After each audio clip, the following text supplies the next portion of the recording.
Finance minister Nirmala Sitharaman द्वारा घोषित new income tax bill 2025 को कल गुरुवार यानी 13 फरवरी को लोकसभा में पेश किए जाने की संभावना है। ये नया कानून 6 दशक पुराने इनकम टैक्स एक्ट की जगह लेगा और टैक्स सिस्टम को इजी बनाने की दिशा में बड़ा कदम साबित होगा।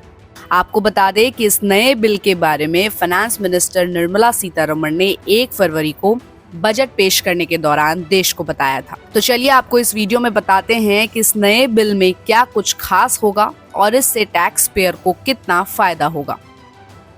न्यू इनकम टैक्स बिल 2025 को पेश करने के बाद इसे लोकसभा की सेलेक्ट कमेटी के पास डिटेल डिस्कशन के लिए भेजा जाएगा। बिल की कॉपी लोकसभा सदस्यों को भेज दी गई है और माना जा रहा है कि इस बिल के कानून बनने से इनकम टैक्स रिटर्न फाइल करना और भी आसान हो जाएगा। न्यू इनकम टैक्स बिल मौजूदा इनकम टैक्स एक्ट 1961 की जगह लेगा। फाइनेंस मिनिस्टर निर्मला सीतारमण ने सबसे पहले जुलाई 2024 के बजट में आयकर अधिनियम 1961 की व्यापक समीक्षा की घोषणा की थी। CBDT यानी कि central board of direct taxes ने समीक्षा की निगरानी करने और एक्ट को संक्षिप्त, स्पष्ट और समझने में आसान बनाने के लिए एक समिति का गठन भी किया था। फाइनेंस मिनिस्टर निर्मला सीतारमण ने 8 फरवरी को बिल को लेकर कहा था कि न्यू इनकम टैक्स बिल के प्रस्ताव के बारे में मुझे उम्मीद है कि इसे अगले हफ्ते लोकसभा में पेश किया जाएगा। उसके बाद इसे एक समिति के पास भेजा जाएगा।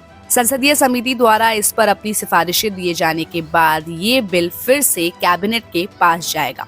कैबिनेट की मंजूरी के बाद इसे फिर से संसद में पेश किया जाएगा और मुझे अभी भी 3 अहम चरणों से गुजरना है। आपको बता दें कि new income tax bill 2025 Bharat की टैक्सेशन सिस्टम में सुधार के लिए एक बड़े प्रयास का हिस्सा है। इसका उद्देश्य मौजूदा टैक्स ढांचे को और भी ज्यादा ट्रांसपेरेंट और इजी बनाने के लिए उसमें सुधार करना है।